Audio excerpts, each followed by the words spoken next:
క్రమంగా కరెక్ట్ గా చక్కగా లైన్ లో ఉండండి. లైన్ చూసుకోండి. యవనస్తులైన వారు ముందుకు రండి. వృద్ధాప్యంలో ఉన్నవారు చైర్లో కూర్చుంటారు.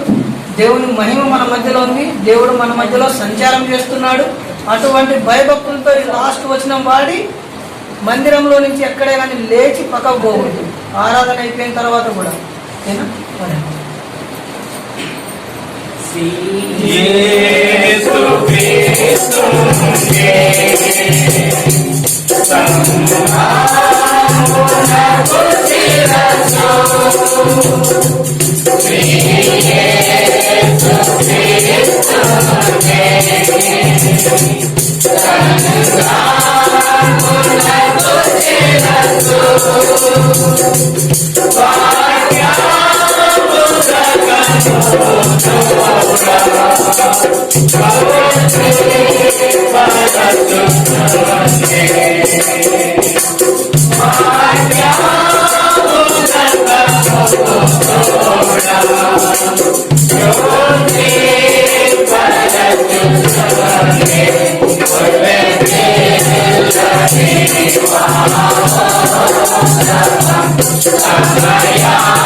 Yeah.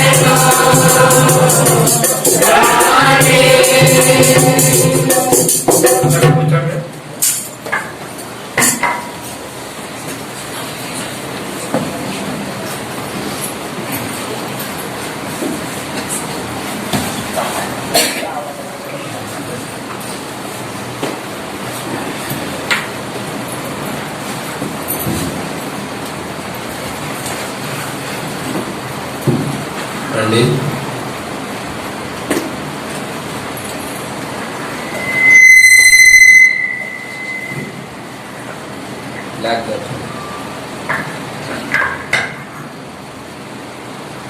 రండి. దేవుని యొక్క వాక్యంలో నుంచి కొన్ని విషయాలు మనం జ్ఞాపకం చేసుకుందాం. ప్రభు మనకి ఇచ్చిన తలంపులను బట్టి ప్రభు యొక్క లేఖన భాగంలో నుంచి ప్రభుని ఆరాధించే మనకు కొన్ని విషయాలు మనం జ్ఞాపకం చేసుకున్నారండి. ప్రకటన గ్రంథము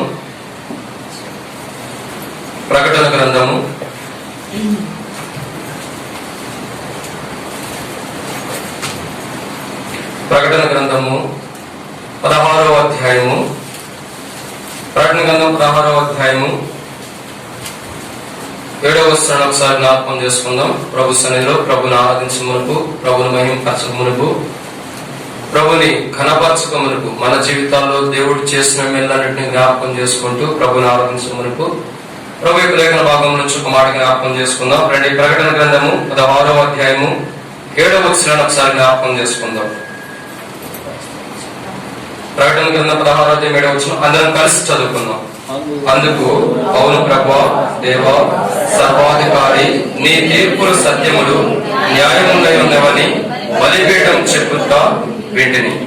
కాబట్టి ఇక్కడ మనం దేవుని యొక్క వాక్యాన్ని చూస్తున్నట్లయితే కొంతమంది డౌట్ ఏంటంటే ఆరాధనలో గొర్రెపిల్ల వాత్సం పాడించారు ఏంటని. అంతేనా? కొంతమంది అయితే పాటే పాడుతుందా, వాళ్ళే పాడుకుంటారు, పైన ఉండేవాడు మనకేముంది. ఎందుకంటే గమనిస్తూ ఉన్నాం, కొంతమంది పెదాలు కదిలిస్తున్నారు, గొంతులో నుంచి వాయిస్ రావట్లా. సరే, ఎట్లా పాడినా దేవుని దగ్గర లెక్క ఉంటుంది. అయితే దేవుని యొక్క వాక్యాన్ని చూస్తున్నట్లయితే కొన్ని విషయాలు మనకు బైబిల్లో రాయబడుతుంది. ఇది నానా ప్రభు యొక్క రాజ్యము, ప్రభు త్వరగా రాబోతున్నాడు. ప్రభు త్వరగా వచ్చినప్పుడు మనమందరం కూడా ఒక ప్రార్థన చేస్తూ ఉంటాం. ఏమని ప్రార్థన చేస్తామంటే, ప్రభా నీ రాకడ కొరకై నన్ను సిద్ధపరచని మనం ప్రార్థన చేసేవారు ఉంటాం. చేయరా?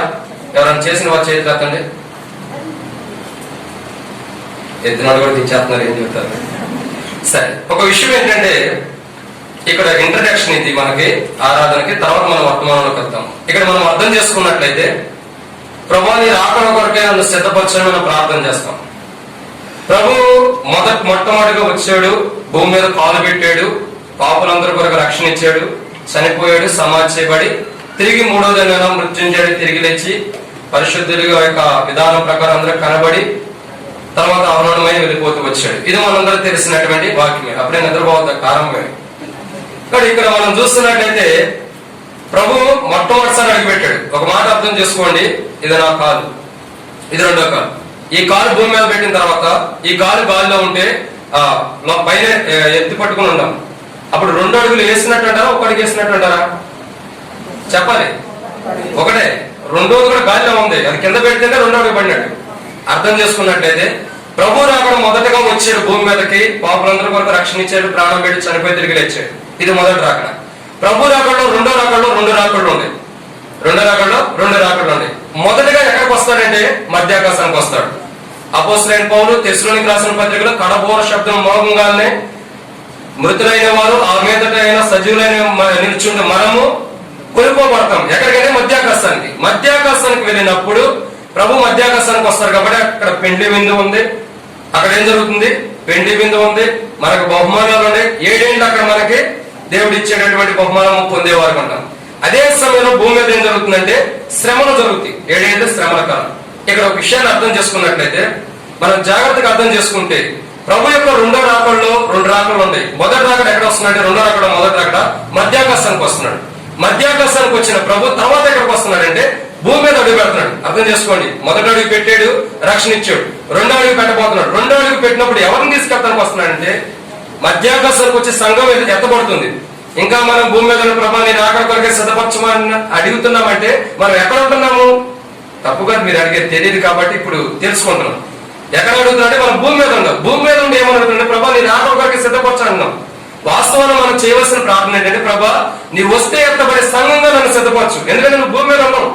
2వసారి ప్రభు కాలు పెట్టేది ఎవరితో అంటే ఈ వధువు సంఘంతో కాలు పెట్టబోతున్నాడు. అంటే అర్థమేంటి? భూమి మీద ఉన్న మనము మధ్యాకాశానికి వెళ్ళిన తర్వాత ప్రభు మనకు విందు ఇచ్చిన తర్వాత బహుమానాలు ఇచ్చిన తర్వాత మనల్ని తీసుకుని ప్రభు ఏం చేస్తున్నాడు? ఒలివల కొండ మీద కాలు పెట్టబోతున్నాడు. ఆయన భార్యతో ఆయన చివరి కొండ మీద కాలు పెడతాడు. ఆ కొండ మీద కాలు పెట్టినప్పుడు ఆ కొండ 2 పాయలుగా చేయబడింది. ఆ పాయలుగా చేయబడిన మధ్యలో ఒక లోయ ఏర్పడింది. అది యెహోషాపాతు లోయ.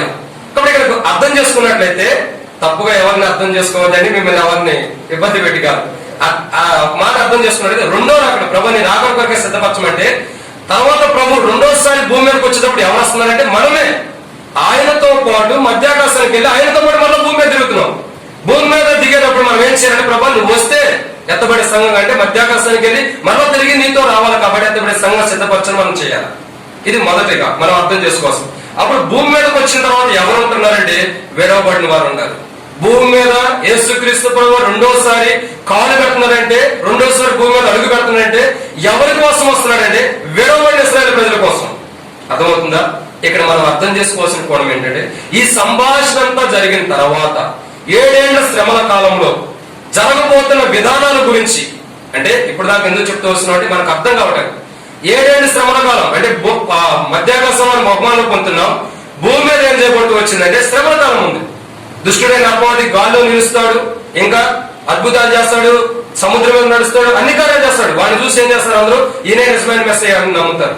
ఆ 7 ఏళ్ల కాలములో 7 ఏళ్ల శ్రమల కాల సమయం ముగించబడే సమయంలో ఇక్కడ జరుగుతున్న మాట ఇక్కడ కనబడుతుంది. ఏంటంటే ప్రకటన గ్రంథం 16వ అధ్యాయము 7వ వచనం కనబడుతుంది.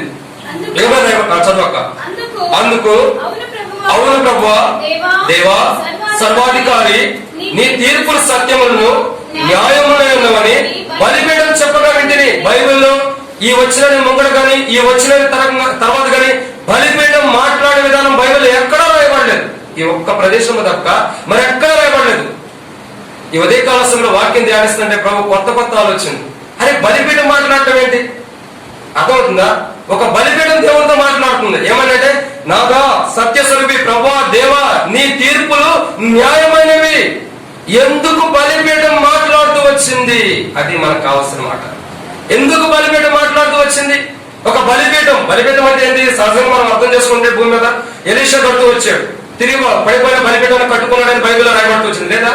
కట్టుకున్నాడు. ఎందుకు? మట్టితో కట్టబడుతుంది, రాతితో కట్టబడుతుంది బలిపీఠం. పరలోకంలో ఉన్నది వేరు. అర్థం చేసుకున్నట్టయితే ఒక బలిపీఠం మాట్లాడుతుంది. ఎందుకు బలిపీఠం ఎవరు మాట్లాడుతుందంటే, ప్రభువా దేవా సర్వాధికారి, నీ తీర్పులు సత్యములు న్యాయమైనవి. అంటే నువ్వు తీర్చే తీర్పు న్యాయమైనది, నువ్వేది చేసినా సత్యమైనది. ఎందుకు బలిపీఠం అంటుందంటే, అట్లా పైన చదువుదానండి 5వ వచనం చూసినట్టయితే, అప్పుడు వర్తమాన భూత కాలంలో ఉండే పవిత్రుడా పరిశుద్ధుల రక్తము ప్రవర్తన రక్తమును వారికి అందించినందుకు తీర్పు తీర్చి వారికి రక్తము త్రాగనిచ్చు. ఇక్కడ ఒక విషయాన్ని అర్థం చేసుకున్నట్టయితే, ఎందుకు బలిపీఠం మాట్లాడుతుందంటే, పరిశుద్ధ యొక్క ప్రవర్తన యొక్క రక్తాన్ని చిందించబడుతూ వచ్చింది భూమి మీద. ఆ ప్రవర్తన యొక్క రక్తాన్ని బట్టి భూమి మీద అనేక మంది ప్రవర్తనలు చంపుతూ వచ్చారు. కాబట్టి చంపబడిన ప్రవర్తన నిమిత్తం దేవుడు తీర్పు తీరుస్తున్నాడు. ఇప్పుడు తీర్పు తీరుస్తున్నా, ఇప్పుడు ఓర్చుకుంటున్నాడు దేవుడు తన బిడ్డను ఎంత హింసించినా, ఎంత గాయపరిచినా, ఎంత అవమానించినా, ఎంత నిందించినా, దేవుడు తన ప్రవర్తన ఎంతగా దూషించి అవమానించినా దేవుడు ఓర్చుకుంటున్నాడు. ఎందుకంటే ఒక దినాన న్యాయమైన యథార్థమైన పవిత్రమైన తీర్పు తీర్చడం కొరకు దేవుడు వేచి ఉంటున్నాడు. ఇక్కడ విషయం ఏంటంటే, ఎందుకు బలిపీఠం మాట్లాడుతూ వచ్చిందంటే, ప్రవక్తలకి తీర్పు భూమి మీద జరుగుతూ వచ్చింది. ప్రవక్తను హింసిస్తూ వచ్చారు కాబట్టి వారి నిమిత్తము దేవుడు తీర్పు తీస్తే ఇది న్యాయమైన తీర్పు అని బలిపీఠం సాక్ష్యం ఇస్తుంది. అయితే ఈ ఉదయకాల సమయంలో ప్రభు దగ్గరికి వచ్చిన మన జీవితాల్లో మనం గుర్తుంచుకున్నట్లయితే, ప్రవక్తలు కొంతమంది హతసాక్షులు అవుతూ చంపబడుతూ వచ్చారు. ఎందుకు వారు చంపబడుతూ వచ్చారు, ఏ విధానాల్లో వాళ్ళు మరణిస్తూ వచ్చారనే కొన్ని విషయాలు మనం జ్ఞాపకం చేసుకోక మునుపు ప్రభు సహాయం కొరకు చిన్న ప్రార్థన చేసుకుందాం. ప్రార్థన. పరిశుద్ధమైన తండ్రి, ప్రేమగల దేవ, యేసుక్రీస్తు వారి శ్రేష్టమైన నామములో మరొకసారి మీ సన్నిధిలోకి వచ్చి మొరపెట్టాలని మీరు ఇస్తున్న సమయం బట్టి వందనాలు. నిలబడేవాడిని నేను, నిలబెట్టేది మీరు, మాట్లాడేవాడిని నేను, మాట్లాడించేది మీరు, నాలో ఆత్మ ఉన్నప్పటికీ ఆత్మని అభిషేకించేది మీరు. ప్రజలు మీ వారు వాక్యం మీద నిష్ప్రయస్కమైన జ్ఞాపకం చేసుకునండి. దాసుడు యజమానుల వైపు చూస్తున్నట్లు, దాసుడు యజమానురాల వైపు చూస్తున్నట్లు ఉదయ కాల సమయంలో మాత్రం మీ వైపు వీక్షిస్తుండగా మీరే సహాయం అనుగ్రహించి మహిమ పొందండి. మా కాదు నీ కృపాసత్వం బట్టి నీ నామానికి మహిమ కలుగును గాక.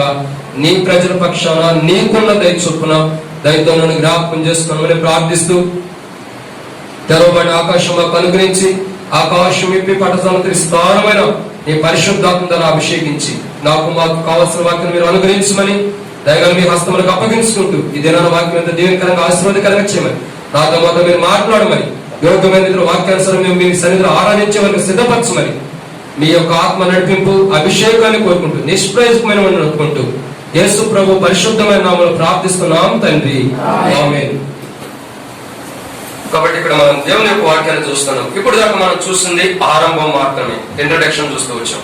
ఇప్పుడు దేవుని యొక్క వాక్యాన్ని మనం జాగ్రత్తగా అర్థం చేసుకున్నట్లయితే కొన్ని విషయాలు రాయబడుతున్నాయి. రండి, దేవుని యొక్క తీర్పులు అన్నవి కొంతమంది తీర్చబడుతూ వచ్చింది.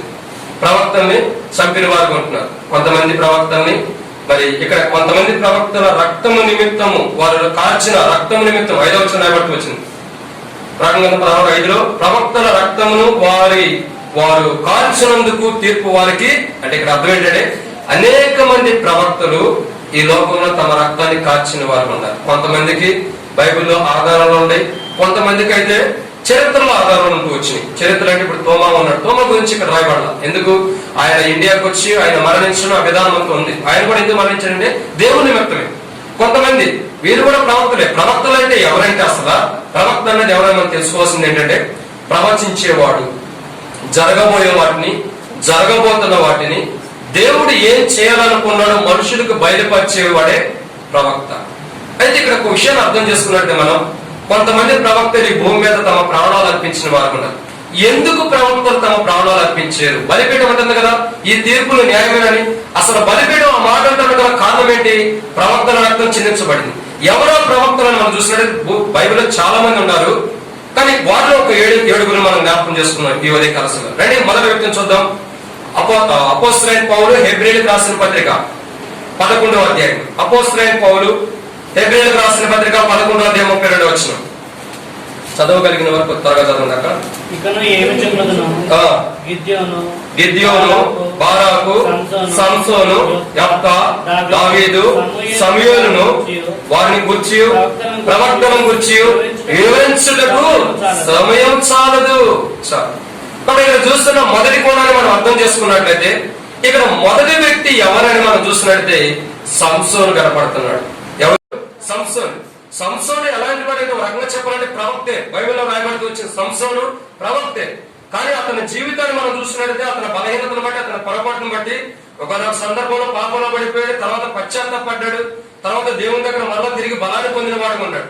అయితే ఇక్కడ ఒక విషయాన్ని అర్థం చేసుకున్నట్లయితే సంసోన్ని అనేక మంది చంపడానికి ఇష్టపడ్డారు. సంసోను యొక్క ప్రవక్తే అతను కూడా. అయితే ప్రవక్తని ఎలా చంపాలని ఇష్టపడ్డారు? ఎందుకు చంపాలని ఇష్టపడ్డారంటే ఇశ్రాయేల్ యొక్క కాపుదల కొరకు నియమించినటువంటి ప్రవక్త, ఇశ్రాయేల్ ని కాపాడటం కోసం నియమించినటువంటి ప్రవక్త ఎవరంటే సంసోను. నిజంగా సంసోన్ని దేవుడు ఎందుకు సిద్ధపరిచాడంటే నాజీలు చేయబడిన వాడు, ఇంకా నాజీలు చేయబడి దేవుని కొరకు ప్రత్యేకంగా ఎందుకు ఉంచుతూ వచ్చాడంటే దేవుడు అతని ఇశ్రాయేల్ ప్రజల్ని కాపాడటం కోసం. ఇంకా చెప్పండి, దేవుని యొక్క బిడ్డల్ని, దేవుని యొక్క సంస్థానాన్ని, దేవుని యొక్క వారసుల్ని కాపాడటం కోసం దేవుడు సంసోన్ని నియమించిన వారు ఉన్నారు ప్రవక్తగా. అయితే సంసోను తన బలహీనతను బట్టి పడిపోతూ వచ్చాడు. అది మనకు సంసోను విధానం గురించి, సంసోను యొక్క జీవిత చరిత్ర మనకు అర్థం చేసుకుంటాం.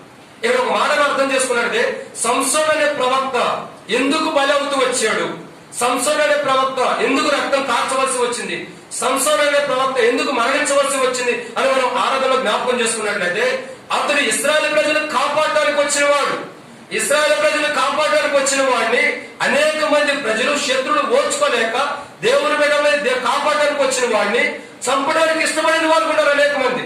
అక్కడ చూసినట్లయితే డెలీలాని ఏర్పరిచి ఆమె ద్వారా సంసోను పట్టుకున్నారు.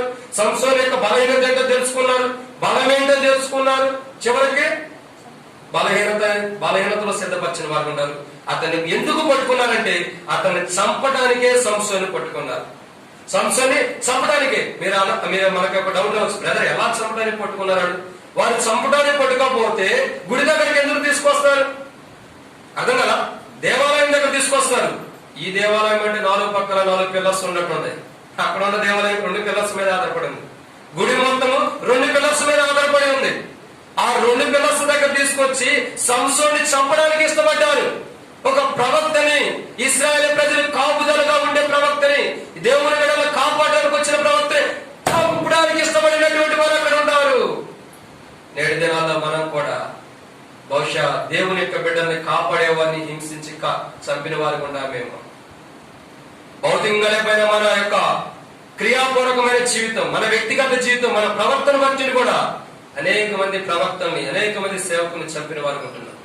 బైబిల్ ఎవరు శ్రమిస్తుందంటే పూర్వం మానవుల యొక్క స్థితి ఏంటంటే దేవుని బిడ్డలను కాపాడడానికి వచ్చిన బిడ్డలను చంపిన వారు ఉంటున్నారు. ప్రవక్త ఇక్కడ చూసినట్టు సంసోను దేవుని యొక్క బిడ్డలను కాపాడడానికి వస్తే ఆ దేవుని బిడ్డలను కాపాడడానికి వచ్చిన వాడినే చంపినటువంటి వ్యక్తులు అక్కడ కనబడుతూ వస్తున్నారు. వారు ఏం చేస్తారు? అందరూ కలిసి అక్కడ సంసోను చావుకి సంబంధించిన వారు ఆ గుడి దగ్గరకు అందరూ వచ్చారంటే సంసోను ఎలాంటి వాడు, ఎంత బలాఢ్యుడు, ఎంత గొప్పవాడు, ఎంత దేహం కలిగిన వాడు, ఎంత ఇటు ఉన్నాడు, ఏంటో ఓసారి చూద్దాం, ఏటో చేస్తున్నారు కదా చూద్దాం అని చెప్పి అనేక మంది చూడటానికి వచ్చిన వారు చావు వారు చూసుకున్నారు. కానీ ఇక్కడ చూసిన మొదటి కోణం ఏంటంటే సంసోను ఇక్కడ కనబడుతున్నాడు. సంసోను దేవుని ప్రజలను కాపాడేటటువంటి ప్రవక్త, దేవుని ప్రజలను కాపాడే ప్రవక్తని చంపిన వారు ఉంటున్నారు. ఇక్కడ మనం ఆరాధించవలసిన కోణం ఏంటంటే ప్రభా సంసోను యొక్క విధానం కలిగిన వారు యేసు ప్రభు. సంసోను యొక్క గుణ లక్షణం ఒకటే. అట్లా అని చెప్పి సంసోను యొక్క గుణ లక్షణం అని యేసు ప్రభు కూడా పాపం చేసాడు అనుకోవద్దండి, అపార్థం చేసుకోవద్దు. సంసోనులో ఉన్న గుణ లక్షణం, యేసు ప్రభులో ఉన్న మొదటి గుణ లక్షణం ఏంటంటే దేవుని బిడ్డలను కాపాడటం. అదే రీతిలో సంసోను కూడా దేవుని బిడ్డలను కాపాడటానికి ఈ లోకానికి వచ్చాడు. ఈ లోకానికి వచ్చినటువంటి సంసోన్ని ప్రజలందరూ కూడా చంపిన వారు ఉంటున్నారు. మొదటి ప్రవక్త. రెండవదిగా చూద్దాం రండి, రెండవ ప్రవక్తను జ్ఞాపకం చేసుకుందాం. రక్తం కార్చిన రెండవ ప్రవక్త రండి. అపోస్తలుడైన పౌలు తిమోతికి రాసిన రెండవ పత్రిక 4వ అధ్యాయం 6వ వచనం ఒకసారి చదవండి. అపోస్తలుడైన పౌలు తిమోతికి రాసిన రెండవ పత్రిక 4వ అధ్యాయం 6వ వచనం. అపోస్తలుడైన పౌలు తిమోతికి రాసిన రెండవ పత్రిక 4వ అధ్యాయం 6వ వచనం. నేను ఇప్పుడే ప్రాణార్పణం పోయబడుచున్నాను, నేను వెడలిపో కాలం సమీపమయ్యి ఉన్నది. కాబట్టి పౌలు గురించి రాబడాలంటే చరిత్రలో వివరంగా ఉంది. ఇక్కడ పౌలు మరణించేటటువంటి దినాల గురించి చెప్తున్నాడు. అంటే చివరి గడియ, అంటే పౌలు కూడా రక్తం చిందించేటటువంటి దినాల్లోకి వచ్చేసాడు. ఇక్కడ మనం అర్థం చేసుకున్నట్లయితే పౌలు గురించి అనేక విధాలు రాయబడుతూ వచ్చింది. మీకు తెలుసో లేదో పౌలు యొక్క చరిత్ర గురించి కొంత తెలుసుకున్నాను. ఈ వాక్యం ధ్యానించిన మనకు కొంత గురించి పౌలు గురించి తెలుసుకుంటే పౌలు చంపేటప్పుడంట చివరికి ఏం చేస్తూ వచ్చారంటే ఏ యెరూషలేము ప్రాకారంలో అయితే యేసు ప్రభు సిలువను మోసాడో అదే యెరూషలేము ప్రాకారంలో యేసు ప్రభు సిలువ మోసినటువంటి దానిలో పౌలు ఏం చేస్తూ వచ్చారంటే పౌలుని గుర్రాన్ని కట్టేసేసి తాడు పెట్టి గుర్రాన్ని కట్టి ఈడ్చుకుంటూ ఆ ప్రభు ఎక్కడైతే సిలువను మోసాడో ఆ దారిలో గల్లీలన్నీ కూడా పౌలుని లాక్కుంటూ వెళ్ళారంట. గుర్రం ఏం చేస్తుంది? పౌలు లాక్కుంటూ వెళ్ళిపోయింది. పౌలుకి చేతులకి కట్టేసేసేసారు, గుర్రాన్ని కట్టేశారు, ఈ గుర్రం లాక్కుంటూ వెళ్ళిపోయింది. ఒక్క మాట అర్థం చేసుకోండి, పౌలు యొక్క దేహము ఎలాంటి అనుభవంలోకి వస్తుందంటే దున్నబడిన అనుభవంలోకి వచ్చింది పౌలు యొక్క దేహం. అర్థమవుతుందా? పౌలు యొక్క దేహం దున్నబడిన అనుభవంలోకి వచ్చింది. ఒక్కొక్క జీవితం యేసుక్రీస్తు ప్రభువులో ఒక్కొక్క విధానంలో కనబడుతున్నారు వీళ్ళు. పౌలు యొక్క దేహం చూసినట్లయితే దున్నబడిన శరీరం. యేసు ప్రభు గురించి రాబడుతూ వచ్చింది, నాగల సాల వలె దున్నబడిందని బైబిల్ స్థాపిస్తుంది. ఇక్కడ ఒక మాట మనం అర్థం చేసుకున్నట్లయితే పౌలు యొక్క జీవితాన్ని చూస్తున్నట్లయితే చరిత్రలో పౌలు ఎక్కడ ఉన్నాడు, తిమోతితో అన్నాడు, అయ్యా నేను ఇక ప్రాణార్పణ పోయబడుతుంటే నా మరణ దినం వచ్చేస్తుంది, నేను ముగించబడుతున్న దినాలు వచ్చేస్తుంది. అందుకే పౌలు అన్నాడు, విశ్వాసం కాపాడుకున్న పరుగు తుడబెట్టించింది. అంటే చివరి గడి వచ్చేసింది, నేను మరణించబోతున్నాను. మరణం ఎలా జరిగిందన్న చరిత్ర చెబుతుంది. ఎలా జరుగుతూ వచ్చిందంటే పౌలుది గుర్రాన్ని కట్టేసి యేసు ప్రభు ఏ మార్గంలో సిలువ మోసాడు ఆ మార్గంలో గుర్రం లాక్కు వెళ్తూ వచ్చిందంట. మనం రోడ్డు మీద పడితేనే బైక్ మీద వెళ్ళినప్పుడు ఏదన్నా చిన్న దెబ్బ తగిలితే మన కాలుకి ఎలా ఉంటుందండి? స్కిన్ అంతా పగిలిపోయి బ్లడ్ బయటకు వస్తుంది. మరి పౌలు చేతులు కట్టేసి గుర్రం లాక్కు వెళ్ళిపోతుందంట రోడ్డు మీద. బా ఎలా సహించాడు! క్రీస్తు కలిగిన ప్రేమ. పౌలు అంటాడు కదా, నా బలహీనత యందు క్రీస్తు శక్తి నాకు పరిపూర్ణమవుతుంది, బలపరుస్తుంది. నేను అనుకుంటా కదా, పౌలుని ఆ గల్లీల రోడ్డు మార్గంలో గుర్రం లాక్కెళ్తున్నా ఇందులో కూడా క్రీస్తు నాకు బలమివ్వగల ధైర్యం కలిగి ఉంటాడు అని అనుకుంటున్నాను. అవును కాదా? కాబట్టి ఇక్కడ మనం చూస్తున్నట్లయితే పౌలు యొక్క జీవితం చూస్తే ఆ విధానంలో గుర్రం లాక్కు వెళ్తూ ఉంటే తన దేహమంతా కూడా వెనక్కి వెళ్ళిపోతూ వస్తున్నట్టు, రోడ్డు మీద చీకిపోతున్నట్టు. మనం ఎక్కడైనా వాటర్ పెట్టినటువంటి ట్యాంక్, వాటర్ ట్యాంక్ ఎప్పుడైనా చూసారా? దాన్ని ఏమంటారు? ఈ ఏరియా అయితే పాసి పెట్టిపోయింది అంటారు. అదేమవుతుందంటే మన లాగే పొందులు వస్తా ఉండేది మెల్లమెల్లగా. పౌలు యొక్క దేహం కూడా అలా రోడ్డు మీద లాక్కుంటూ వెళ్తుంటే చిన్న చిన్న పీసులుగా రాలిపోతూ వచ్చింది. నిజంగా పౌలు యేసుక్రీస్తు ప్రభువారి యొక్క దున్నబడిన అనుభవంలోకి వచ్చిన వాడు ఉంటాడు, ప్రవక్త. అయితే ఇక్కడ చూసినట్టు పౌలు ఎందుకు చంపారంటే, పౌలు సేవ చేస్తున్నాడు కాబట్టి చంపారు. పౌలు ఎందుకు చంపారు? సేవ చేస్తున్నాడు. పౌల్ని మూడు సార్లు కొట్టి సముద్రంలో పడేసిన, ముమ్మారు సముద్రంలో పడేసిన, మరలా చచ్చిపోయాడు అని చెప్పి అందరూ అనుకున్న, మరలా తిరిగి లేచి వచ్చి పట్టణంలో సువార్త ప్రకటించేవాడు, పరిచయం చేసేవాడు, సేవ చేసేవాడు దేవుని కొరకు. కాబట్టి పౌలు యొక్క జీవితం ఇక్కడ మనకు కనబడిన రెండో మాట అర్థం చేసుకున్నట్లయితే, బైబిల్ సెలవిస్తున్న రెండో ప్రవక్త ఎవరంటే పౌలు. ఎవరు? పౌలు. కాబట్టి అపోస్తులైన పౌలు తన దేహము దున్నబట్టడానికి ఇష్టపడ్డాడు. కాబట్టి ఇక్కడ ఉన్న ప్రజలు ఏం చేస్తున్నారంటే, యూదులు గాని ఇశ్రాయేల్ ప్రజలు గాని వీరందరూ ఏంటంటే, వీరకున్న గుణలక్షణం ఏంటంటే, ఏదైతే దేవుని గురించి చెబుతారో అది నమ్మరు. దేవుని గురించి మంచి చెప్తే ఆ మాటలు నమ్మరు, చెడైతే తొందరగా నమ్ముతారు. ఎవరైనా అంటారండి, చెడు తొందరగా నమ్ముతారు, మంచి ఎవరు నమ్ముతారు. కాబట్టి ఇక్కడ మనం చూస్తున్న ఒక కోణాన్ని అర్థం చేసుకున్నట్టు పౌలు గురించి, పౌలు దేవుని సేవ చేస్తున్నాడు.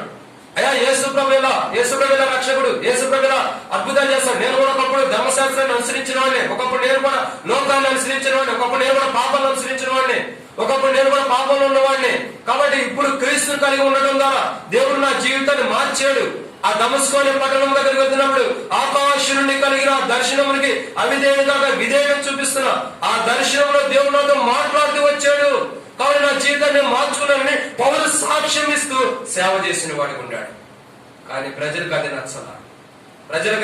నచ్చలా. ఇంకా చూసినట్టయితే పౌల్ని ఇలా రోడ్డు మీద లాక్కుంటూ వెళ్ళి ఎక్కడ చంపుతూ వచ్చారంటే, ఆ రోమాలో చంపిన వారు ఉన్నారు. పౌల్ని ఎక్కడ చంపారంటే రోమాలో చంపివేశారంట, మెడ నరికి వేశారంట. కానీ ఇక్కడ చూస్తున్నట్టయితే రెండోదిగా మనం చూస్తున్నట్టయితే చెరత్యాగం చేయబడిన వాడు మరొక వ్యక్తి ఉన్నాడు. ఆ వ్యక్తి గురించి చూద్దాం. ఈ వ్యక్తి చూసినట్లయితే పౌలు సేవ చేస్తున్నందుకు చంపబడిన ప్రవక్త. కానీ ఈ ప్రవక్త నిమిత్తమే బలిపీఠం సాక్ష్యం ఇస్తుంది. నాదా సత్యసుపి పరిశుద్ధుడా, ఈ తీర్పు న్యాయమే. ఎందుకు? ఒకప్పుడు నీ ప్రవక్తని ఎలాగే చంపారు వీళ్ళు. అనేక పర్యాలు మనం కూడా మనుషులు మాటలతో చంపేవాళ్ళుంటాం. కొంతమంది అయితే చూపులతో చంపేస్తారండి. భర్తను అక్కడే నిలబెట్టేస్తారు. ఎట చూస్తుంది కంటే భర్త చేతి భార్య అయినదేమో, భార్య చేతి భర్త ఖచ్చితంగా అంటారు. చూపులకే నిలబడిపోతారు, చంపేస్తారు. అటు చూడకమ్మ చంపేసినట్టు చూస్తా ఏంటంటారు కొంతమంది. అయితే ప్రియమైన దేవుని బిడ్డ, పౌలు గురించి మనం అర్థం చేసుకుంటే, దేవుని కొరకు దేవుని సేవ నిమిత్తం చనిపోయిన వాడు ఉన్నాడు, రక్తం కార్చే ప్రవక్తే పౌలు. మనం కూడా అనేక మంది సేవకుల్ని హింసించిన వారు ఉండం, దూషించిన వారు ఉండం, గాయపరిచిన వారు ఉండం, అవసరమైతే వారి రక్తం చిందించడానికి కారులై ఉండం. కానీ మనం అలాంటి స్థితిలో ఉండకోకుండా, మనకు మరణం రాకుండా, మన నరకంలో ఉండకోకుండా, దేవుడు ప్రవక్తని హింసించి గాయపరిచిన వారిమైన మనల్ని, వారి రక్తం చిందించడానికి పాత్రమైన మనల్ని, సమర్థించిన మనల్ని దేవుని మందిరంలో కూర్చోబెట్టి దేవుని ఆరాధించే బిడ్డగా దేవుడు సిద్ధపరిచాడు. దేవుడు ఎంత గొప్పవాడు. ఆయన బిడ్డను హింసించేము, అవమానించేము, నిందించేము, అవసరమైతే రక్తం చిందించడానికి కూడా సమ్మతించిన వాడు. ఆయనను దేవుడు ప్రేమించి ఆయన్ని ఆరాధించే బిడ్డగా దేవుడు సిద్ధపరిచాడు. దేవుడు ఎంత ప్రేమ కలిగినవాడు. పౌలు అనేక మంది దేవుని బిడ్డను హింసించి గాయపరిచేవాడు, అనేక స్టెఫెను చావు కూడా సమ్మతించిన వాడు. అట్లాంటి పౌలునే దేవుణ్ణి ఆరాధించే బిడ్డలుగా, దేవుని స్తుతించేవాడుగా, అనేక రకమైన సంఘాన్ని కట్టేవాడుగా దేవుడు ఏర్పరచుకున్నాడు. నిన్ను నన్ను కూడా అనేక మంది బిడ్డలు హింసించే వారమైన మనల్ని దేవుడు పౌల్లాగా ఏర్పరచుకుని ఇక్కడ దేవుని ఆరాధించే బిడ్డగా దేవుడు సిద్ధపరచినందుకు ప్రభుని ఆరాధించేద్దాం. ఇది రెండో మాట. రెండో ప్రవక్త. మూడో ప్రవక్త గురించి చూద్దాం రండి. బైబిల్లో చూసినట్లయితే అపోస్తుల కార్యములు 11వ అధ్యాయం 12వ అధ్యాయం మొదటి 2 వచనాలు. అదే కాలమందు రాజైన హేరోదు సంఘపు వారిలో కొందరిని బాధపెట్టుటకు బలాత్కారముగా పట్టుకొని యోహాను సహోదరుడైన యాకోబును ఖడ్గముతో చాలు. కాబట్టి ఇక్కడ చూస్తున్నట్టే యేసు ప్రభు యొక్క శిష్యుల్లో ఒక వ్యక్తి ఎవరంటే యాకోబు. యోగోను సహోదరుడైన యాకోబు, ఇతడు కూడా యేసు ప్రభు యొక్క శిష్యుడే, ప్రవక్తే. ఇక్కడ చూస్తున్నట్టు ప్రవక్తలు అంటే జరగబోదని బయలుపరిచేవాడు. కానీ అపోస్తులు అంటారు, ప్రవక్తలు అంటారు. ఒక్కొక్కరికి ఒక్కొక్క పేరు. ఇప్పుడు మనం ఉన్నాం, నా పేరు నాని అని, లేకపోతే శ్రీకాంత్ అని, ఇంకోటి ఏదో ఒకటి ఉంటుంది ఒకే వ్యక్తికి. కానీ ఇక్కడ కూడా ఏంటంటే ప్రవక్త, ఇంకా చూస్తున్నట్టయితే అపోస్తులు, ఇవన్నీ కూడా ఒకే వ్యక్తికి సంబంధించిన కొన్ని పేర్లు ఉంటాయి. నాతోనైన ప్రవక్తకి చాలా బిరుదులు ఉంటాయి, 7 పేర్లు ఉంటాయి. ప్రవక్త, యాజకుడు, ఇవన్నీ కూడా. కానీ ఇక్కడ మనం చూస్తున్న మూడో కోణం ఏంటంటే దేవుని వాక్యంలో మూడో ప్రవక్త ఎవరంటే యాకోబు. యాకోబు ఎందుకు చిరఛేదనం చంపబడుతూ వచ్చాడు? ఎందుకు యాకోబు రక్తం చిందించబడుతూ వచ్చిందంటే ఇక్కడ బైబిల్ చూస్తున్నట్టయితే సంఘపు వారిలో రాజైన హేరోదు సంఘపు వారిలో కొందరిని బాధ పెట్టుటకు బలాత్కారంగా పట్టుకుని యోగం సోదరుడైన యాకోబు ఖడ్గంతో చంపాడు. కానీ ఇక్కడ కూడా ప్రవక్త చంపబడుతూ వచ్చాడు. ఇది మూడో ప్రవక్త. ఎవరు? యాకోబు. మొదటి ప్రవక్త ఎవరు?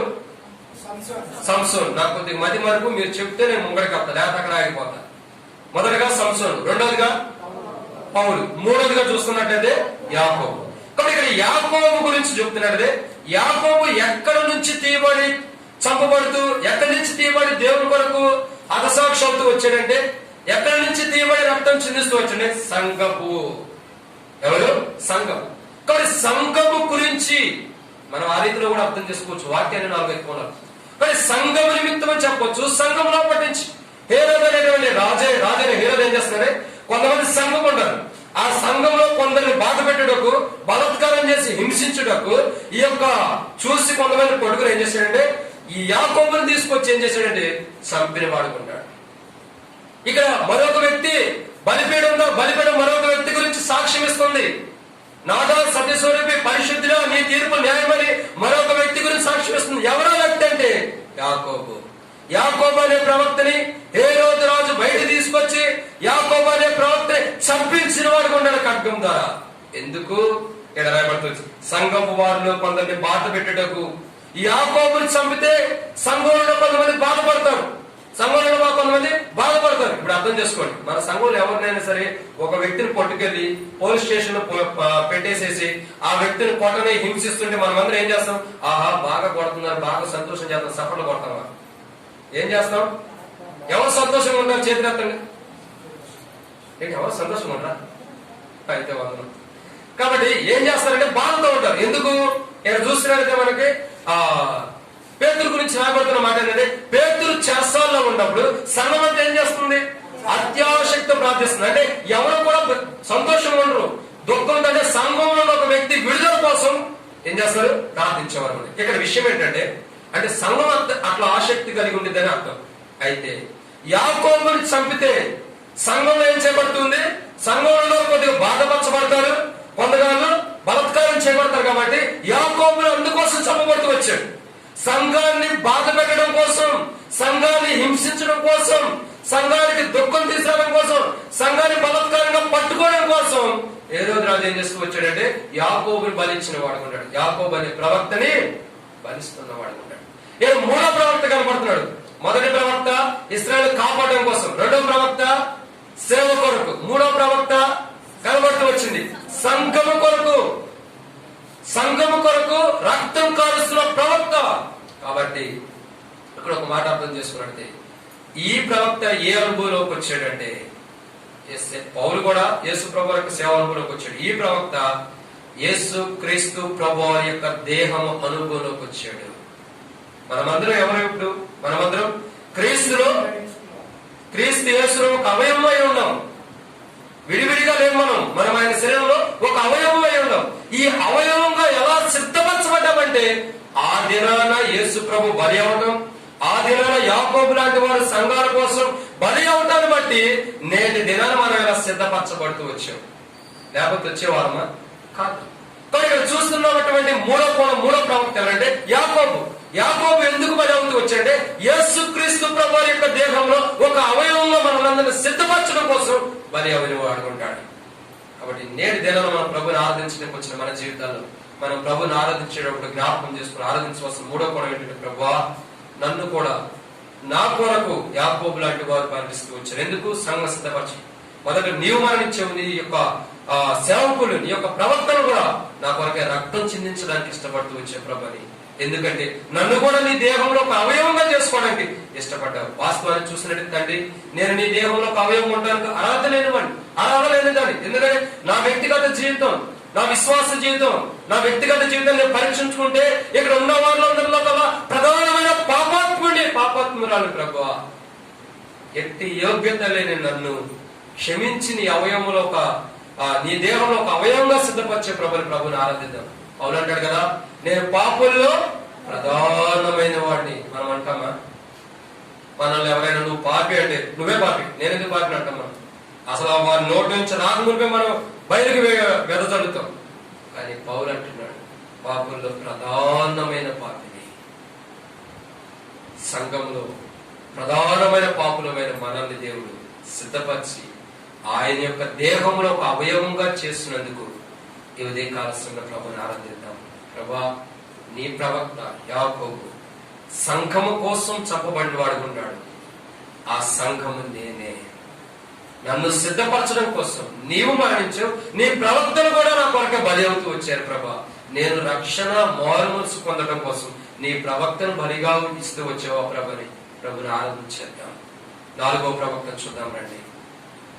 మత్తయి సువార్త 14వ అధ్యాయం 10వ వచనం. మత్తయి సువార్త 14వ అధ్యాయం 10వ వచనం. నేను త్వరగా ముగించి వేస్తాను. మత్తయి సువార్త 14వ అధ్యాయం 10వ వచనం. చదవలేక బంట్రోతులను పంపి చెరసాలలో యోగోను తల కొట్టించాను. వాడు అతని తల పళ్ళెములో పెట్టి తెచ్చి చిన్నదానికి ఇచ్చాను. చాలు. కానీ ఇక్కడ 4వ ప్రవక్త కనపడుతున్నాడు. ఎవరి ప్రవక్త? యోహాను. యోహాను గురించి మనందరికి తెలిసిందే. తెలవని వారు ఎవరైనా ఉన్నారా? అందరికీ తెలిసిందే. బైబిల్లో యోహాను అనేవారు చాలా మంది ఉంటారు. యోహాను. కాబట్టి ఇక్కడున్న యోహాను ఎవరంటే ప్రవక్త అయిన యోహాను, బాప్తిస్మం ఇచ్చే యోహాను. ఈ బాప్తిస్మం ఇచ్చే యోహాను అసలు ఎందుకు వచ్చాడంటే మనకి మత్తయి సువార్త 1వ అధ్యాయంలో కనబడుతూ వచ్చింది. ఆయన మార్గాన్ని ఏం చేస్తున్నాడు? ప్రభు మార్గాన్ని దారుణంగా సిద్ధపరచడానికి వచ్చిన వాడు. అందుకే యోహాను ఒక మాట అంటాడు, అయ్యా నేను కాదు, నా వెనక వచ్చేవాడు గొప్పవాడు, నాకంటే గొప్పవాడు. ఆయన చెప్పుల వాడు విప్పుడుకైనాను యోగ్యుడు కాదు. కాబట్టి ఇక్కడ యోహాను గురించి చూసినట్టే అంతగా తగ్గించుకున్న అనుభవంలో ఉన్నాడు. ఎవరు? యోహాను. యోహాను యేసుక్రీస్తు ప్రభువారి యొక్క శుభవార్త విన్నప్పుడు తల్లి గర్భంలో ఉండి ఏం చేస్తున్నాడు? గంతులు వేస్తున్నాడు. యోహాను లాంటి వాడు ఇంకోటి ఉంటా, పొరపాటు కూడా ఉంటారు. మనం అట్లా ఉన్నాం. యోహాను ఎలాంటి వాడంటే తల్లి గర్భంలో ఉండి యేసు ప్రభువుని గురించినటువంటి శుభవార్త వినడంతోనే గంతులు వేస్తున్నాడు. ఎందుకు తెలుసా? నన్ను పంపించిన విధానం నెరవేర్చబడుతుంది. ఎందుకంటే నేను వచ్చాను, ఆయన మార్గం సిద్ధపరచండి, ఆయన ఎప్పుడు వస్తాడని ఎదురు చూడాల్సిన లేక ఇంకా ఆయన వస్తాడని అర్థమైంది. కాబట్టి ఇక నేను మార్గం సిద్ధపరచలేదు. ఎందుకు తెలుసా?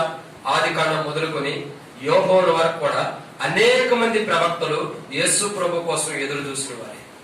ఎదురు చూశారు కానీ చూడలేకపోయారండి. కానీ యోహాను గంతులు వేస్తున్నాడు. ఎందుకు? వారు ఎవరు చూడలేకపోయారు, నేను చూడగలుగుతున్నాడని గంతులు వేస్తున్నాడు. తల్లి గర్భంలోనే తల్లి గర్భంలో గంతులు వేస్తున్నాడు. అంత గొప్ప ధన్యత. అది ఎలాగంటే యేసు ప్రభుని గురించినటువంటి సంతోషం. ఎప్పుడైనా గర్భిణీ స్త్రీ ఉన్నప్పుడు ఏం చేస్తారంటే ఆల్మోస్ట్ అందరికి అనుభవం ఉండేది. కొంతమంది తప్ప ఎక్కడ ఉండేవారు ఏమొస్తున్నప్పుడు లోపల గర్భంలో బిడ్డ ఉన్నప్పుడు అప్పుడప్పుడు తిరుగుతూ ఉంటాడు. ఆ బిడ్డ తిరిగినప్పుడల్లా తల్లికి ఎంత సంతోషమో. వాడు తిరగపోతే బయట ఉండేదానికంటే లోపల తిరగపోతేనే ఎంతో బాధపడింది. భర్తతో చెప్పింది, ఏంటి లోపల ఉండేవాడు ఇంకా తిరగట్లేదని టెన్షన్ ఎక్కువైపోయింది. వాడు తిరిగినప్పుడు అప్పుడు హ్యాపీ. ఎందుకు చెబుతానంటే నాకు మ్యారేజ్ అయింది, నాకు ఒక పాప ఉన్నారు, ఇప్పుడు మళ్ళా ప్రెగ్నెంట్ మిస్సెస్. ఆమె అప్పుడప్పుడు చెబుతుండేది, అనుభవంతో చెబుతున్నా. తిరగకపోతే ఏమంటే తిరగలేదండి. వాడు తిరిగిన తర్వాత తిరిగేడని అప్పుడే ఫోన్ చేసింది. అంటే ఒక తల్లికి సంతోషం. ఇక్కడ ఒక మాట అర్థం చేసుకున్నట్లయితే యోహాను అంత సంతోషం కలిగి ఉన్నవాడు, తల్లికి కూడా అంత సంతోషాన్ని ఇచ్చిన యోహాను చివరికి ఏం చేస్తున్నాడంటే అనేక మంది దేవుని మార్గంలో సిద్ధపరుస్తున్నాడు. యోహాను ఒక్కడు తప్పక బలమైన మాటలు కలిగిన వాడు ఎవరు కనపడలేదు నాకు అక్కడ. యోహాను అంటాడుగా, సర్ప సంతానమా రాబో ఉగ్రత నుంచి మీకు బుద్ధి చెప్పి తప్పించుకోమని బుద్ధి చెప్పిన వాడు ఎవడు? ఇంకెవరున్నారు? యేసు ప్రభువే. కాబట్టి ఇక్కడ మనం దేవుడి యొక్క వాక్యం చూసినట్టు అంత గొప్పగా పరిచయం చేసినటువంటి యోహాను ప్రవక్తని ఈ పరిచర్య, ఈ విధానం చూసి యోహాను ప్రవక్త వెళ్ళి హేరోదు రాజు దగ్గర ఉన్నటువంటి ఆమె వదిన ఏమో అవుతుంది, ఆమె గురించి ఒక మాట అన్నందుకు పగ తీర్చుకుంది. ఇక్కడ ఏం జరుగుతుందంటే దేవుని యొక్క ప్రవక్త మీద పగ తీర్చుకోబడటం కనపడుతుంది. ప్రవక్త మీద పగ తీర్చుకోబడుతున్న ప్రవక్త.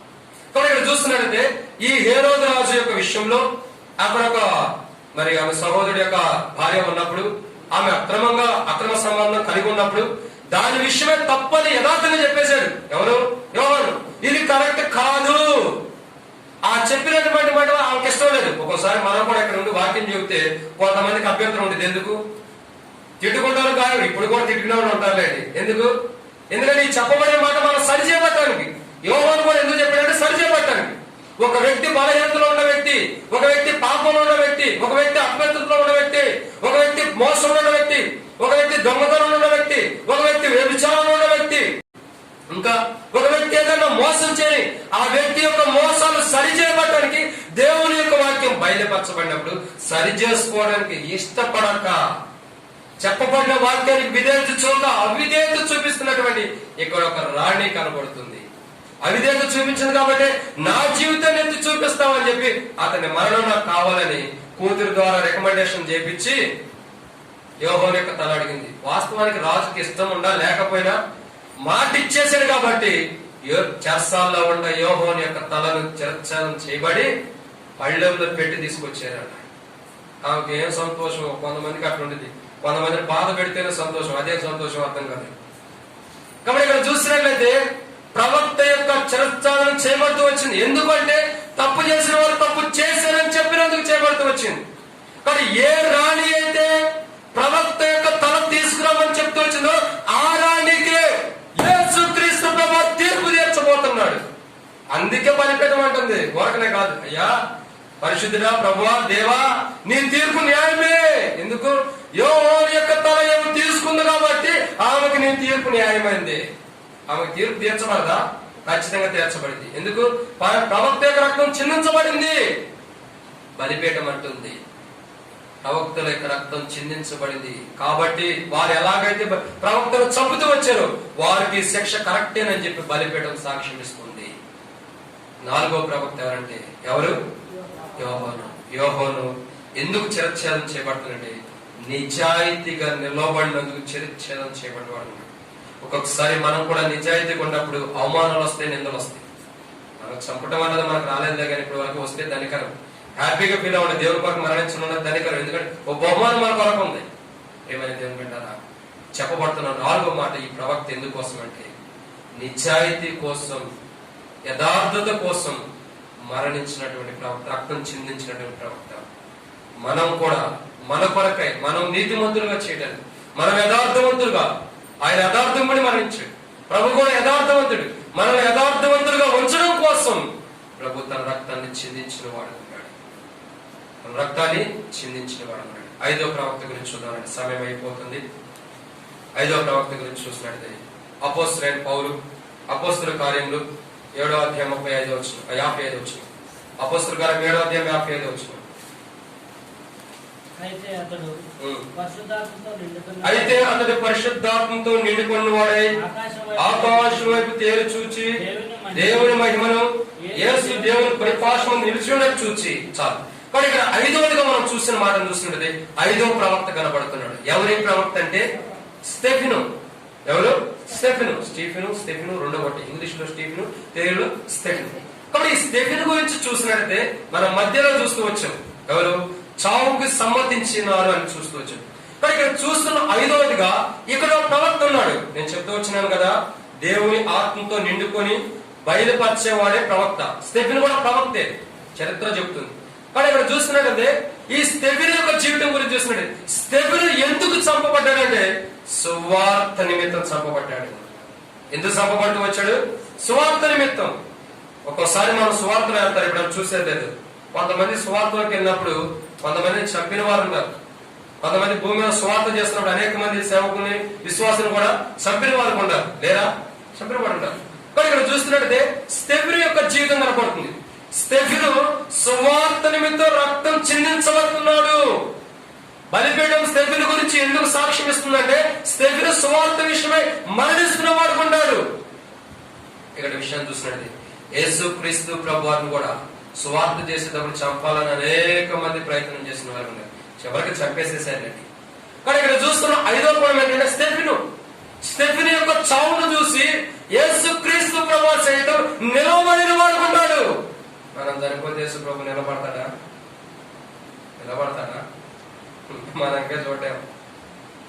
కానీ ఇక్కడ చూస్తున్నటువంటి 5వ కోణాన్ని చూస్తున్నట్టయితే యేసు ప్రభు యొక్క ప్రవక్తల్లో మరణించి రక్తం చిందించిన ప్రవక్త 5వ ప్రవక్త ఎవరంటే చాలా మంది ఉంటారు. 5వ ప్రవక్త మనం చూస్తున్నట్టే స్టెఫెను ఎందుకు చంపబడుతూ వచ్చాడంటే దేవుని యొక్క సువార్తని ప్రకటిస్తున్నందుకు చంపబడుతూ వచ్చాడు. రాయబడుతూ వచ్చింది, రాళ్లతో కొట్టి చంపేరు స్టెఫెన్ని. అంత చంపుతున్న యేసు ప్రభువు యొక్క అనుభవంలోకి వచ్చాడు స్టెఫెను. ఏమా అనుభవం? ఏమిటా అనుభవం అంటే, తండ్రి ఈ పాపం వీరి మీద మోపకము. యేసు ప్రభు అన్నాడా? లేదా? అన్నాడు యేసు ప్రభు కూడా. ఏమని? తండ్రి వీరేమి చేస్తున్నా వీరెవరు కనుక వీరిని క్షమించు. యేసు క్రీస్తు అనుభవంలోకి వచ్చినటువంటి స్టెఫెను మనం చూస్తున్నాం. యేసు ప్రభు ఏ రీతిగా రక్తం కార్చారు, అదే రీతిగా యేసు ప్రభు యొక్క జీవితంలో ఒక మాదిరికరంగా ఉండడం కోసం స్టెఫెను యొక్క మరణం మనకు కనబడుతుంది. 5వ ప్రవక్త ఎందుకోసం మరణిస్తూ వచ్చిండే? సువార్త నిమిత్తమై రక్తం చిందించిన ప్రవక్త. ఏంటి సువార్త అంటే? ఈ సువార్త ద్వారానే మనం రక్షించబడ్డాం. అవునా? ఈ సువార్త ద్వారా ఎందుకు రక్తం చిందించబడ్డాడంటే ఈ సువార్త ద్వారా మనం రక్షించబడ్డాం. మన గల్లీలోకి, మన సందుల్లోకి దేవుని యొక్క సువార్త, దేవుని యొక్క పత్రికలు, బైబిల్ పత్రికలు వచ్చి మనకు పంచడం ద్వారా, అవి చదవడం ద్వారా నేటి దినాలు మనం రక్షణ పొందిన వారు కొంటాము తప్ప అలా జరగలేదా? మనమందరం ఎలా దేవుని సన్నిధికి ఎలా దేవుని కలిగి ఉన్నామంటే ఒక పత్రిక, ఒక సువార్త, ఒక వాక్యము. దేవుని సువార్త అనేక మంది గల్లీలో వీధుల్లోకి వచ్చి సువార్త ప్రకటించడం ద్వారా, ఆ సువార్త వాక్యము ద్వారా మనం రక్షించబడి, మనం మారు మనసు పొంది, మనం బాప్తిసం తీసుకుని దేవుని యొక్క సంఘంలో అంగంగా చేయబడుతున్న వారు కొంటాం. అసలు ఆరంభం చూస్తున్నది. ఆరంభం ఎలాంటిదంటే దేవుని యొక్క సువార్త ద్వారానే రక్షించబడ్డాం. ఆనాడు స్టెఫెను సువార్త కొరకు మరణించడం ద్వారా నేటి దినాల్లో మనకి యేసు ప్రభు యొక్క ద్వారా మనకు రక్షణ వచ్చింది. ప్రేమైన దేవుని బిడ్డలారా, 5వదిగా ఈ ప్రవక్త ఎలాంటివంటే సువార్త నిమిత్తమై రక్తం చిందించబడిన ప్రవక్త. ఇక్కడ ఆ ప్రవక్త చిందించబడ్డారు కాబట్టి ఈ నేటి దినాలు ఇలా మనకి దేవుని వాక్యం వచ్చింది. దేవుని యొక్క రక్షణ ఏంటన్నది మనం తెలుసుకుని దేవుని సన్నిధికి వచ్చిన వారు ఉన్నారు. 6వ ప్రవక్తను చూద్దామండి.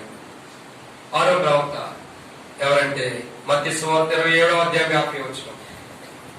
6వ ప్రవక్తను గురించి చూద్దాం. మత్తయి సువార్త 27:50. యేసు మరలా బిగ్గరగా కేక వేసి ప్రాణం విడిచాడు. కాబట్టి యేసు ప్రభు ఎవరంటే కొంతమంది చెబుతారు ప్రవక్తనే అన్నారు. అనలేదా బైబిల్లో? ప్రవక్త అంటే జరగబోయే వాటిని బయలుపరుస్తున్నాడు. ఆల్రెడీ చెప్పేస్తున్నాడు జరగబోయే వాటిని. ప్రాణంగా మత్తయి సువార్త 22వ అధ్యాయం నుంచి మత్తయి సువార్త 26, 27 అధ్యాయాల వరకు కూడా, 26వ అధ్యాయం వరకు కూడా ప్రభు యొక్క రాకడ ఎలా ఉంటుంది, ప్రభు యొక్క రాకడ సూచన ఎలా ఉంటాయి, ప్రభు ఎలా రాబోతున్నాడు అనే దానికి సూచనలన్నీ కూడా మత్తయి సువార్త రాయబడుతూ వచ్చింది. 27వ అధ్యాయం నుంచి 26వ అధ్యాయం వరకు కూడా రాయబడుతూ వచ్చింది. ఇవన్నీ ప్రభు తెలియపరుస్తున్నాడు దేవుని గురించి. కానీ ఇక్కడ చూస్తున్న 6వ ప్రవక్త ఎవరంటే యేసు క్రీస్తు ప్రభువారు. ఎవరు? యేసు ప్రభువారు. యేసు ప్రభువారు ఎందుకు రక్తం చిందించి, ఈ ప్రవక్త ఎందుకు రక్తం కార్చాడంటే అనేకుల కొరకు రక్షణ ఇవ్వడం కోసం, అనేకుల పాపాల నిమిత్తం, అనేకుల పాపాలు క్షమించబడటం నిమిత్తం, అనేకుల పాపాలు కడగబడటం నిమిత్తం, అనేకులు పరిశుద్ధపరచడం నిమిత్తం, అనేకులు పవిత్రపరచబడటం నిమిత్తం ఈ ప్రవక్త అనేకులు కొరకు, ప్రవక్త యేసు క్రీస్తు ప్రభువారు మన రక్షకుడు, మన కొరకై రక్తం కార్చిన వాడుకుంటాడు. యెరూషలేము ప్రాకారంలో గరుకురాల మార్గంలో బరువు శిలువను ఎత్తుకుంటూ యేసు ప్రభు శిలువను మోస్తుంటే ఎంత కఠినమైన పరిస్థితి. ఇవన్నీ కొండలేక ఈ కొండ మార్గంలో చిన్న చిన్న రాళ్ళు ఉన్నప్పుడు మనం నడవగలుగుతామా? కొత్త రోడ్డు వేస్తుంటే మనం నడవలేదు. ఎప్పుడు లేదు, ఇప్పుడు కొత్తగా రోడ్డు వేస్తున్నారు. ఆ రోడ్డు మీద నడవాలంటే చెప్పులు లేకుండా ఎవరు నడవాలి? చెప్పులుంటే నడవలేదు. కానీ యేసు ప్రభు లేత శరీరం, యెషయా 53వ అధ్యాయం 1వ వచనంలో రాయబడుతూ వచ్చింది. 2 వచనాల్లో లేత మొక్కవలే పెరిగిన వాడని రాయబడుతూ వచ్చింది. లేత మొక్క వలె అప్పుడే పుట్టిన పిల్లల యొక్క దేహం ఎలా ఉంటుందో తెలుసా? లేతది, చిన్న, ఎట్లా ఉంటుందంటే లేత వలె. లేత శరీరం అంటే చక్కగా చిన్నది, మంచి విధానం ఉంటుంది. మన శరీరం వేరులేండి, మనది ఇంకా రాయితీలాంటి మొద్దు వారిపోయిన దేహం. కానీ లేత పిల్లలు, చిన్న పిల్లలు ఎలా ఉంటారు? లేత పిల్లలు. కానీ ఇక్కడ చూస్తున్నట్టయితే లేత శరీరం వల్లే ఉందాయింది. చిన్నపిల్లల యొక్క దేహం పుడితే ఎంతో ముట్టుకోవాలని ముచ్చట వేస్తుంది మనకి. ఎంత పుట్టుకుని ఇంకా పట్టుకోవాలనిపిస్తుంది. అందుకే చిన్నపిల్లలు ముద్దు పెట్టుకుంటూ ఉంటారు, పెద్దవాళ్ళు ముద్దు పెట్టుకుంటారు చిన్నపిల్లలు. కానీ ఇక్కడ చూస్తున్నట్లయితే లేత మొక్క వల్లే పెరిగినాయి అంటే అలాంటి దేహం కలిగిన యేసు ప్రభు గలుగురాల మార్గంలో అలాంటి ప్రవక్త నీ కొరకు, నా కొరకు, మనందరి కొరకు గలుగురాల మార్గంలో బరువు సిలువను మోసుకుంటూ కొండెక్కిన వాడు ఉంటాడు. ఆ సిలువను మోస్తుంటే, ఆ బరువు సిలువను మోస్తుంటే ఒక పక్క పైన ఉన్న బరువు, రెండో ప్రక్క కింద కాలంలో చిన్న చిన్న రాడు గుచ్చుకోవడం. ఆ గుచ్చుకుంటూ ఆ కాలం ఒక రాయి గుచ్చుకుంటుంటే ఆ తండ్రి తండ్రి అనలేక మౌనం సహిస్తూ ఓర్చుకుంటూ ఏడవలేక నా తండ్రి సమస్తాన్ని ఓర్చుకున్నవాడు అంటాడు. ఇంతెంత మేకులతో చిన్న చిన్న మేకులు గుచ్చుకుంటే ఎలాగైతే మన రక్తం కారుతుందో ఇంతెంత రాళ్ళు గుచ్చుకుంటూ ఉంటే కొండ మీద ఓర్చుకోలేక, తట్టుకోలేక అన్నిటిని సహించిన వాడుకుంటున్నాడు. అన్నిటిని సహించిన వాడుకుంటాడు. అన్నిటిని సహించి బరువు శిలను మోచాడు. రక్తం కాలంలో నుంచి దారుల వలె కారిపోతూ వస్తుంది. రక్తం చిన్న చిన్న రాళ్ళు పుచ్చుకున్నప్పుడల్లా ఆయన దేహం నుంచి ఒక్కొక్క రక్త పొట్టు కారుతున్నప్పుడు కూడా కారుతున్న రక్త పొట్టుని లక్ష్య పెట్టుకోకుండా ముందున్న సిలువ, ముందున్న రక్తం, ముందున్నటువంటి రక్షణ కూడా ఇవ్వటం కొరకు ఆ రక్తాన్ని కూడా మరిచిన వాడుకుంటాడు. బైబిల్ రాయబడుతూ వచ్చింది, ఆయనలో ఉన్న రక్తం అంతా కారిపోయి నీళ్లు కారుతూ వచ్చినాయి. సిలువలో యేసుక్రీస్తు ప్రభువుని బలిపడికి వచ్చినప్పుడు రక్తము నీళ్లు కారుతూ వచ్చిన బైబిల్ సెలవిస్తూ వచ్చింది. అంటే ఆయన రక్తంలో చివరి పొట్టు వరకు కూడా నీ నా కొరకై, మన కొరకై కార్చిన వాడుకుంటాడు. సిలువను, బరువు సిలువను మోస్తూ బరువు ఉండటం ద్వారా చిన్న రాయి గుచ్చుకోగానే ఏమైంది? లోతు దిగిపోతూ ఉంటుంది కాలు. అంత లేత శరీరంలో ఈ చిన్న రాళ్ళు గుచ్చుకుంటుంటే ప్రభు ఎలా భరిస్తూ వచ్చాడు, ఎలా తట్టుకుంటూ వచ్చాడో ప్రభు కదా. ఎంత ఓర్చుకున్నాడో ఆ ప్రభు, ఎంతగా సహిస్తూ వచ్చాడో. తండ్రిని అడుగుతున్నాడు, తండ్రి నీ చిత్తమైతే తొలగించు. లేదు లేదు లేదు, ఇది నా చిత్తమే, నువ్వు ఆ శ్రమ పడాల్సిందే మన కొరకాయ. ఇంతింత గాయమైన కాళ్ళల్లో రక్తం కారుకుంటూ వెళ్ళిపోతున్నా సహించిన వాడు అన్నాడు. మన బిడ్డకి చిన్న మేకే, చిన్న కత్తి దిగితేనే, నైఫ్ దిగితేనే ఆ రక్తం కలుపుకుంటే మనం ఓర్చుకోగలుగుతామా? మన బిడ్డకి చిన్న గాయమైతే మనం ఓర్చుకోలేము. మేమంటే డాక్టర్ దగ్గర తీసుకుని, ఆరోగ్యం ఎంబీబీఎస్ దగ్గర తీసుకెళ్తాం. ఎందుకు? ఆ బిడ్డకైన గాయాన్ని, రక్తాన్ని చూడలేక. మరి దేవుడు తన బిడ్డని బలిగా ఇవ్వటం చూశాడు. నా మాట చదవండి, అపోస్తలుడైన పౌలు రోమీయులకు రాసిన పత్రిక 8వ అధ్యాయం 30-31 వచ్చిన. అపోస్తలుడైన పౌలు రోమీయులకు రాసిన పత్రిక 8వ అధ్యాయం 30. ఇట్లుండగా ఏమందుము? దేవుడు మన పక్షమునుండగా మనకు విరోధేవుడు తన సొంత కుమారుని అనుగ్రహించుటకు వెనక తీయక మనందరి కొరకు ఆయన అప్పగించిన వాడు ఆయనతో పాటు సమస్తం ఎందుకు అప్పగించాడు? చూడండి, దేవుడు తన బిడ్డని మనందరి కొరకు అనుగ్రహించడానికి ఇష్టపడ్డాడంట. ఆ రక్తం కారుతున్నా, మన బిడ్డకి రక్తం కారితే మనం చూసి కాతే కారిందని వెనక్కి తిరిగి చూస్తామా?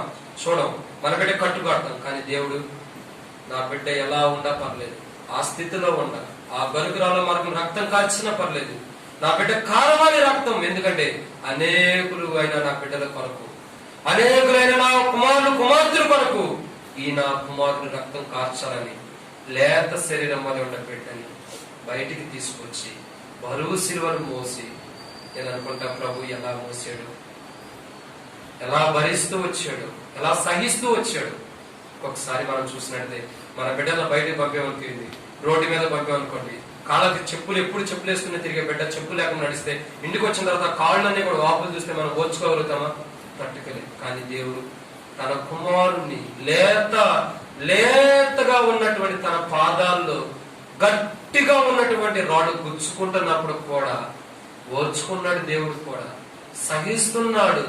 నా కుమారుడే, నా కుమారుడే, నా కుమారుడని ముందున్నటువంటి బహుమానం కోసం క్రీస్తు కూడా ఈ యొక్క శ్రమను ఎంచకుండా, లెక్క పెట్టుకోకుండా సహిస్తూ రక్తం కారిపోతున్న ఓర్చుకుంటూ వెళ్ళి శిలువలో బలి అని వాడుకుంటాడు. శరీరం భలే ఆ చేతులు ఈ చేతుల మేకులు కాళ్ళ మేకులు హృదయంలో బలిపోటీ పొడిచినప్పుడు అక్కడి నుంచి రక్తం కారుతూనే వస్తుంది. ఒక పక్క కాళ్ళ చేతుల్లో కారుతుంది, ఒక పక్క తల మీద నుంచి రక్తం కారుతుంది, ఒక పక్క కాళ్ళలో నుంచి కారుతుంది. ఇవేమి చాలక హృదయాన్ని కూడా చూసిన వారు ఉంటారు. ఇది కాళ్ళలో చేతుల్లో తల మీద నుంచి రక్తం కారుతుంది, అవేమి కాకుండా ఇంకా రక్తం కావాలని చెప్పి ఆ హృదయాన్ని కూడా బలిపోడికి వచ్చాడు. ఎన్ని పక్కల నుంచి రక్తం కారుతుందే చాలలేదు వారికి, హృదయం లోపటి నుంచి కూడా పొడిచారు. ఆయన్ని ఓర్చుకున్నాడు. పొడుచుకోండి అని చెప్పి తమ దేహాన్ని అప్పగించేసేసాడు. ఎవరి కోసం తెలుసా? ఆ ప్రవక్త ఎవరి కోసం అంతగా చిందించాడంటే నిన్ను నన్ను రక్షించడం కోసం, నిన్ను నన్ను మనందరి పరలోకం ఉంచడం కోసం, నిత్య జీవితం కోసం, నిత్య జీవితాన్ని వారసులుగా చేయడం కోసం నిన్ను నన్ను మనందరి కొరకై రక్తం కార్చాడు, ప్రాణం పెట్టాడు, చనిపోయాడు. చివరి రక్త పట్టు వరకు కూడా పొడుచుకోండి హృదయం బలిపొడి పొడిచిన పోనీలని మౌనం వహించాడు. ఎందుకు తెలుసా? ఆ చివరి రక్త బొట్టు ఏదైతే ఉందో అది కూడా భూమి మీద రావడం కోసం పొడిచిన వారు ఉన్నారు. ఆ చివరి రక్త బొట్టు కూడా దేహంలో లేదు. ఒక పక్క కాళ్ళలో వెళ్ళిపోతుంది, ఒక చేతులు వెళ్ళిపోతుంది, ఒక తల్లో కూడా వెళ్ళిపోతుంది. సమస్తం పోయింది. ఇంకా అక్కడన్నా ఎక్కడన్నా ఒక బొట్టు ఉందంటే ఆ బొట్టును కూడా పొడిచి తీసేసిన వారు ఉంటారు. ఓర్చుకున్నాడు. ఆ చివరి బొట్టు కూడా కాల్చాడు. చివరికి రక్తం పోయి నీళ్లు వస్తుంటే అప్పుడు గ్రహించాడు, ఇంక ఇంట్లో రక్తం పోయిందని అప్పుడు గ్రహించాడు. ఎందుకు ఆ చివరి బొట్టు కూడా మన కొరపై కార్చాడంటే ఆ చివరి బొట్టే నిన్ను నన్ను పరిశుద్ధపరుస్తుంది. ఆ చివరి బొట్టే మనకు రక్షణిస్తుంది.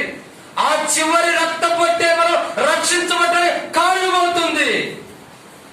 ఆ చివరి రక్త బొట్టు ద్వారా దేవుడు మనం కాల్చేవాడు, రక్షించేవాడు అన్నాడు. చివరి మాటను చూసి మనం ముగిద్దాం. ఏడవ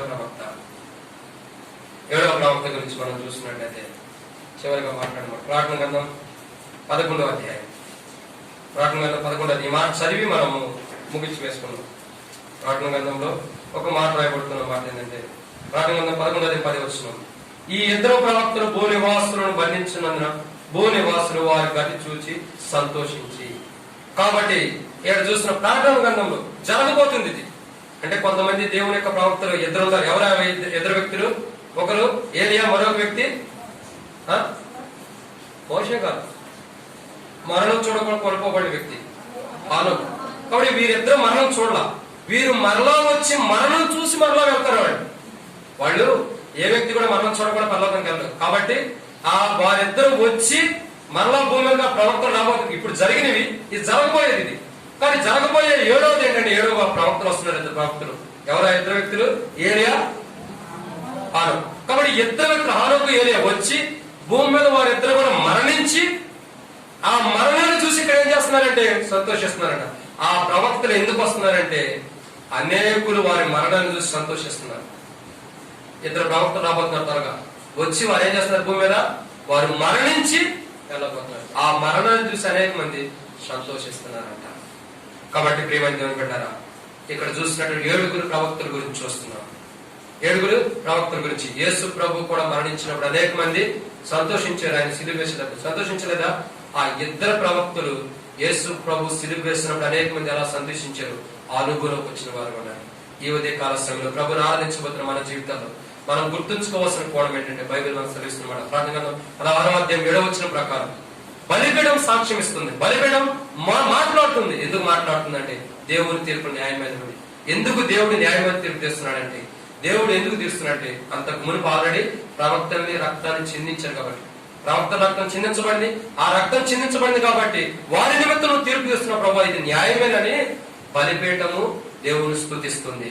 ఏది కాల్సిన ప్రభు ఎందుకు వచ్చిన మనం కూడా ప్రభు స్తుతిస్తాం. ప్రభా, నా నిమిత్తం అనేక మంది ప్రవక్తలు, నా నిమిత్తం యేసు ప్రభు ప్రవక్త కూడా బలి వచ్చాడు. కారణం ఏంటంటే నన్ను రక్షించడు, నన్ను కాపాడడం. ఆ ప్రవక్తలందరూ కూడా జీవితం చూసినట్టే మనం కాపాడడానికి, మనం రక్షించడానికి, మనం రక్షణ నడిపించడం కొరకే సమస్తం కూడా.